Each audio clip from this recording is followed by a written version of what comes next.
Повечето хора, които искат да са по-здрави, често водят грешната битка. Разчитат на дисциплина, на мотивация, докато в един момент не се предадат. След което обвиняват себе си за това. Истината е, че устойчиво здравите хора не са по-дисциплинирани или по-мотивирани, а за тях най-лесният избор е по-здравословният такъв. Днес ще ти покажа 7 навика, които са наистина прости, но работят. И за всеки навик ще ти дам конкретен начин как да настроиш средата си, така че да се случва почти автоматично. Здравей и добре дошъл в моя канал Body Orenda, посветен на всичко свързано с здравето. Преди да продължим с темата ни днес, искам да ти дам една идея, към която да се придържаш през цялото време.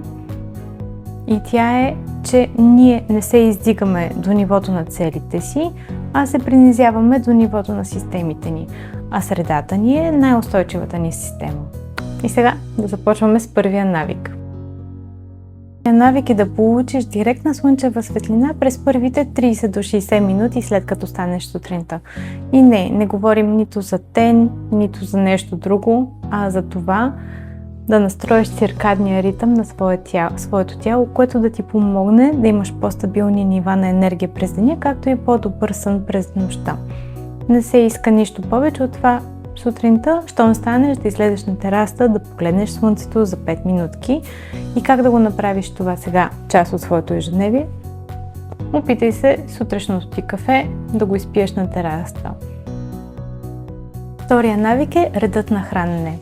Може да изненада, но всъщност реда, в който хапваш нещата, които така или иначе ще изядеш на едно хранене, има пряко влияние върху това как ще реагира тялото ти към тях и нивата на кръвна захар. Ако започнеш с зеленчуците и протеина, месото, това ще помогне кръвната ти захар да е много по-стабилна след храненето. Как да го направиш лесен навик това? Сервирай зеленчуците първо. Третия навик е 10 минути ходене след ядене. Защо да го правиш? Защото помага кръвната ти захар да е в здравословни граници, подпомага храносмилането и намалява стреса.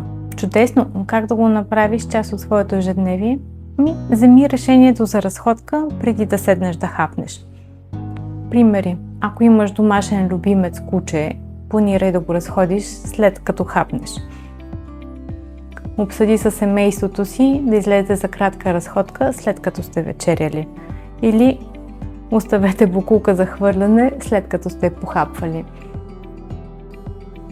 Четвъртия навик. Нищо изненадващо. Пий повече вода. Нали? Чувал си го и преди.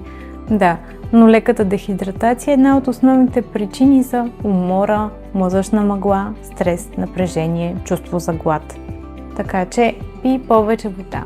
Много често хората не пият вода не защото не искат, не защото не обичат, а просто защото не се сещат. Тоест, как да го направиш лесна част от своята среда? Вземи си бутилка за вода, носи я със себе си, сложи на бюрото си там, където работиш. Направи така, че да има вода до теб, за да може да я пиеш често. Навик номер 5. Ферментирала храна всеки ден.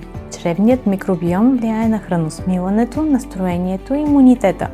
Не е нужно да е много, не е нужно и да е сложно. Достатъчно е хубаво кисело мляко, кисело зеле, кимчи, за който обича, камбуча. Има много варианти за ферментирали храни, които можеш да включиш в ежедневното си меню.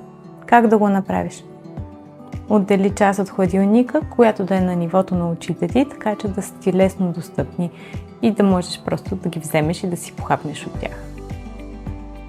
Навик номер 6. Студена вода при стрес. Когато си под стрес, тялото ти се намира в режим на бий се или бягай. Студена вода върху китките и лицето кара тялото да включи така наречения дайвинг рефлекс и почти автоматично забавя сърдечния ритъм и успокоява тялото и мисълта. Как да направиш това част от своята среда и да го превърнеш в свой навик? Залепи си един стики ноут, примерно до компютъра, ако работиш от вкъщи, или на място, където прекарваш много време, за да ти напомня. И навик номер 7. Осъзнато носово дишане.